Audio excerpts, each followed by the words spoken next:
This Interact educational resource describes the importance of peatlands and how the extraction and analysis of a peat core can tell us about past landscapes. It is an educational resource produced by the University of Sheffield for Interact, Wicked Weather Watch, University of the Arctic and EduArctic. Peatlands and peat bogs are one of the most important and valuable areas of wetlands, home to a diverse range of ecosystems. They occur in almost every country on Earth and are thought to cover around 3% of the land globally. Peat bogs occur in many different habitats, from tropical climates to much colder climates. So what's so special about peat bogs? Peat bogs are waterlogged, low pH environments with a lack of oxygen that provides the perfect conditions for slowing down the microbial decomposition of organic matter. Accumulation of organic matter over thousands of years is the reason why peatlands are one of the biggest natural terrestrial carbon stores. Carbon from the atmosphere is fixed in plants during photosynthesis and is locked away in peat soils. It is believed that around 0.37 gigatons of CO2 is sequestered in peatlands each year. That is the same as the mass of 1.75 million blue whales, or about the mass of every human living on planet Earth. This exceeds the amount of CO2 stored in all other vegetation types, including all the forests on Earth. Drainage, agricultural conversion, and mining for fuel are just some of the ways our precious peatlands have been exploited over the years. Damaged peatlands are a major source of greenhouse gas emissions, releasing around 6% of global anthropogenic CO2 emissions each year. But it's not just CO2 we need to worry about. There is also a large amount of methane locked away in peat bogs too. Methane is another greenhouse gas which is around 30 times better at trapping heat in our atmosphere, making it a bigger contributor to climate change. The greenhouse gases that are released from peat bogs cause a phenomenon known as positive feedback. Positive feedback is the notion that as more greenhouse gases are released from peat bogs, the larger effect this has on global warming. This means that the temperatures are rising, causing the peat bogs to dry out faster and let in more oxygen. This intrusion of oxygen speeds up the rate of microbial decomposition, releasing even more greenhouse gases. And the cycle continues. Not only are peatlands important players in addressing climate change issues, they also act as a natural museum. The same waterlogged, low pH environment that stores carbon so well is also important in preserving ecological and archaeological information, such as pollen records and human artefacts.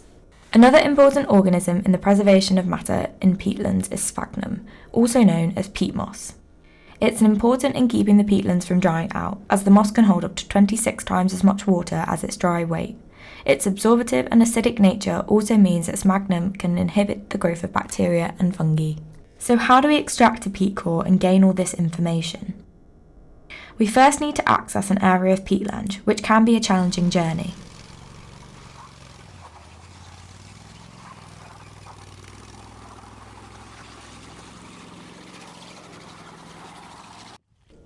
Once the team has reached their destination, they use a coring device to extract a shallow peat core.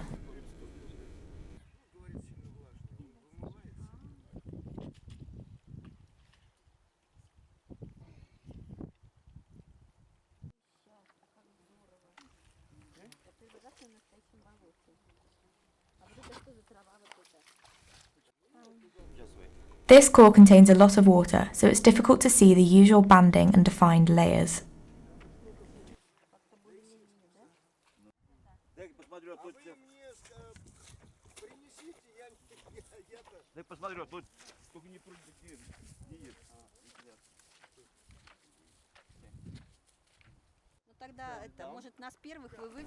Next, the team extracts a deeper peat core.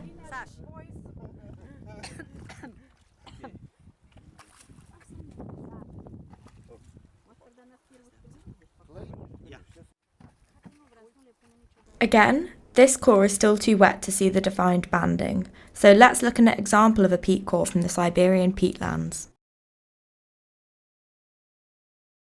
So what can we find out from this core? The first thing we need to do is work out what period of time each layer of this core represents. In order to do this, we need to use carbon dating technology. Carbon has many different isotopes, with one of these radioactive isotopes, carbon-14, not changing its concentration for thousands of years as it's continually being generated in the atmosphere.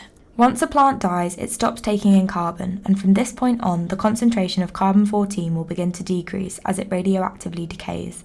By comparing the concentration of carbon-14 in dead organic matter with the concentration expected from the same living matter, scientists can age the different layers in a peat core. Next, we can analyse the contents of each layer using various techniques.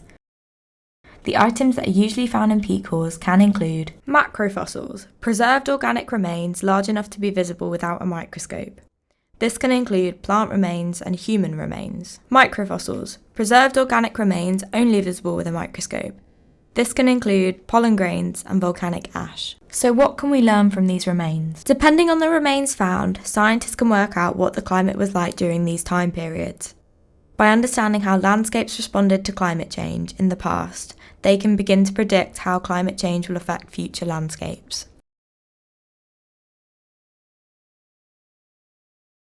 This can provide vital information such as how we can be better prepared for a different and unknown future. This has been an Interact educational resource. The video was developed by Charlotte Renner of the University of Sheffield with input from Professor Terry Callaghan.